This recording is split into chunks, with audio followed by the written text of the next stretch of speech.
Okay, so day 5 on rewriting your own encyclopedia. Today we're going to talk about sexuality.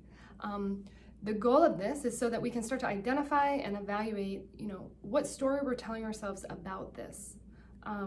If you've adopted any beliefs, limiting beliefs from other people, or if you have any unrealistic expectations about yourself or about your partner, or do you feel comfortable to express yourself, or, dealing with another person? How is that interaction together?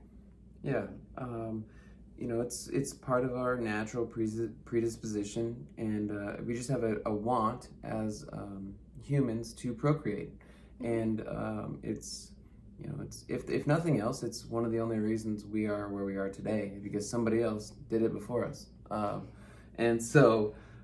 Just acknowledging that and honoring it about ourselves allows us to, view everything through this lens and then move past it and, just be yourself. Yeah, and the quickest way, so we talked a little bit about like this shame culture, right? Sex shame culture that we have. And one of the quickest ways to trump shame is to honor, and to accept it and to find the beauty in it.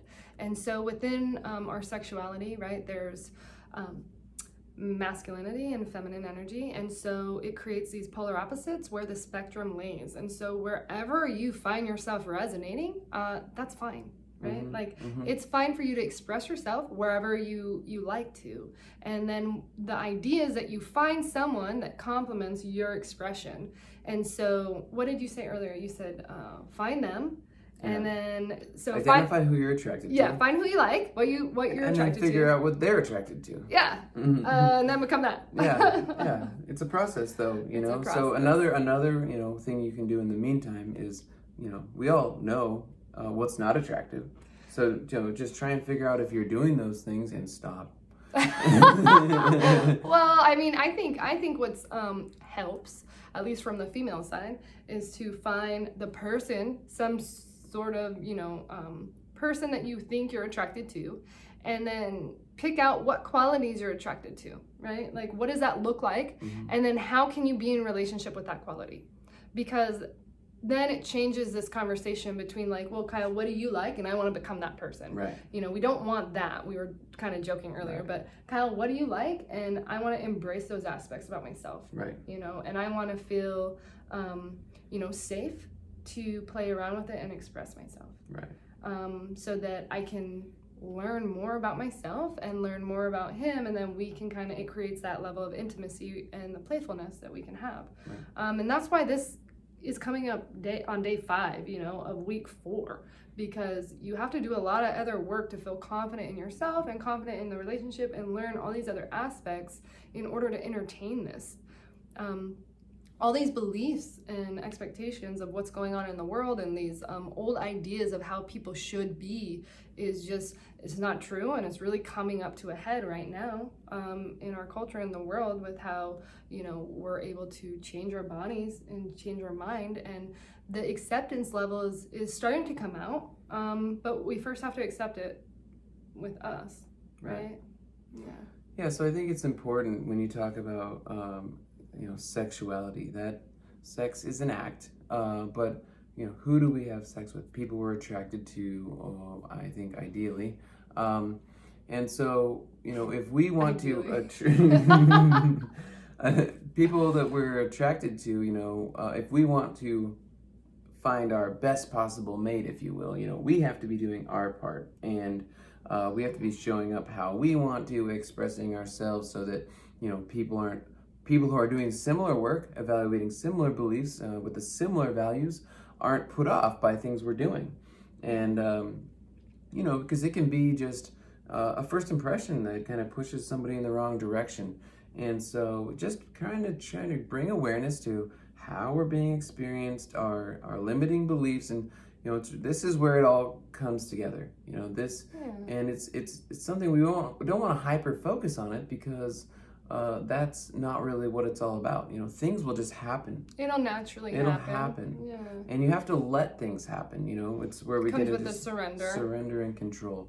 Yeah. And so we can acknowledge it about ourselves, move through our natural tendencies and operate on this higher level, and then let things come to us, attract energies that are like ours. And it's okay to express your attraction to other people in a healthy way as well, but there's ways to do that and there's ways not to. Yeah, well, and you can be attracted to someone without it actually being sexual, right? I mean, there's other women that I'm very attracted to because they're brilliant, or they're so confident, or I mean, they might just have a beautiful body, and that doesn't have to be I want to have sex with her. It's just that I'm complimenting that because I recognize it, and that's beautiful. That's fine. I think sexuality has, it's not just about sex, like you said, but it's kind of like who we're becoming, like what is the essence of what we want to express or leave behind. I talked a little bit about vibrational contracts last week, and we're not going to get into it much now, but there's an imprint that happens when you go around other people. It's an energetic imprint. And so when I walk into the room, if I'm thinking about something that made me really happy, then other people who I'm surrounded with will get this energetic imprint, or a memory will pop up of when they were really, really happy. And if you go around the same people enough, then it'll start to become basically like a contract, kind of like this expectation, because similar to a dog and the owner, right? When the dog comes over, the owner feels better because it's a repetitive habit of the chemicals in your brain that get released. And so when we're talking about sexuality, that's a different component of it. It's what and who you want to embrace and how you want to express yourself. And, you'll find the partner that thinks that's attractive. For example, Kyle is a very masculine guy. So he's on that spectrum of masculine and feminine. He's really over here on the end, and so that means that the polar opposite, or what complements him the most, is probably going to be something similar on the opposite side. And so that works for us because I've done a lot of internal work about my sexuality and about embracing the woman that I am. But that's not to say that every relationship has to be on that spectrum. I mean, it could really be whatever complements you and your values and goals. And this is why we priorities. had you do the work earlier on, is because it's hard to find somebody, look for something when you don't know what you're looking for. And you don't know what you're looking for unless you've looked for it in yourself. And sex is easy, right? Yeah, sex is easy. A relationship, not so much. Right. It gets easier, right? Relationship, not so much in the past. I will say our relationship is actually very easy, considering the past experiences that I've had. But I've also done, I know exactly what I want, I know who I am, and I know how I can, basically dance with another partner, right? You can't just go out on a ballroom and expect to know like all 6 dances, with your partner. You have to learn the steps yourself and then dance with another person. Right. And so we've been teaching you the steps, or asking you or inviting you in to get a little bit deeper, a little bit more honest, have a little bit more integrity with, what you want to be in alignment with, and kind of shed some of that shame and disappointment that you've been carrying around, so that you don't carry that baggage into the relationship with the new person, right? Right.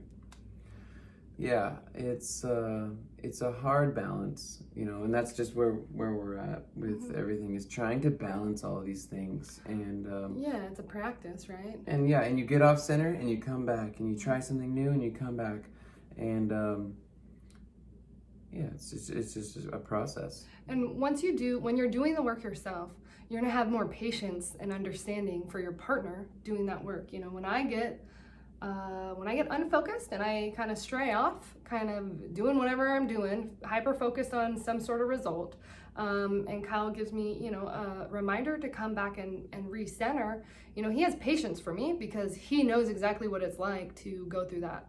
And I do the same for him. And so it creates more trust, more intimacy, more security, which is ultimately the type of relationship we want, right? We want a relationship where you're 100% certain that that person is going to have your back, and that person will always make decisions for yours and their best interest.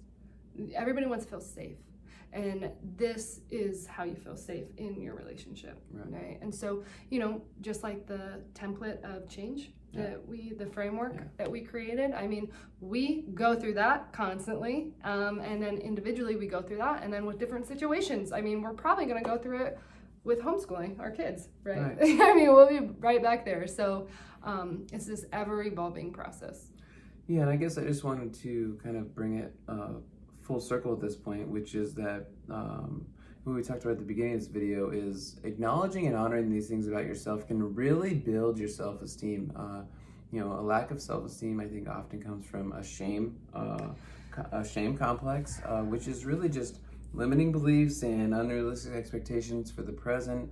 And so if you can really identify those and reframe them, you can really flip that energy, that depressed, low self-esteem energy on its head and change it the other way. Yeah, and what I will say is start asking questions. When we're young, especially about bodies and sex and sexuality, we're not really given a safe space to ask questions. And, a good part of it, our parents didn't really we haven't had the words to really express it. And so, it's not anybody's fault. It just is what it is. And so asking questions about why do you like certain things? Why does certain things feel good to you? And start kind of doing this identification with yourself is good.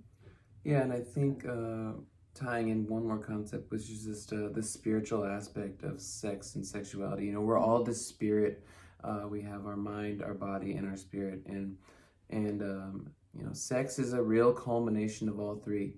There's only a few things that really combine all three of those aspects. And it can. It can. It can. Yeah, it can. And that's the goal, because those are, the deepest, most... Which is why it's a really complex issue, though. Because you have all those things kind of competing within you, and you don't always know which one should win. So we want to focus on collaborating. Yeah. Collaborating. And I will say this, ask yourself, as far as terms of your sexuality, how can you express your sexuality more today? And maybe do that all week, because it could be, a very small difference of just putting a watch on, or putting an earring in, or doing your hair a different way, or wearing clothing that you really enjoy. Very simple things, but having the intention to honor your sexuality and give yourself permission to express it is the first step. Yeah, what do we say? If you look good, you feel good, you play good. Yeah. Okay, that's it.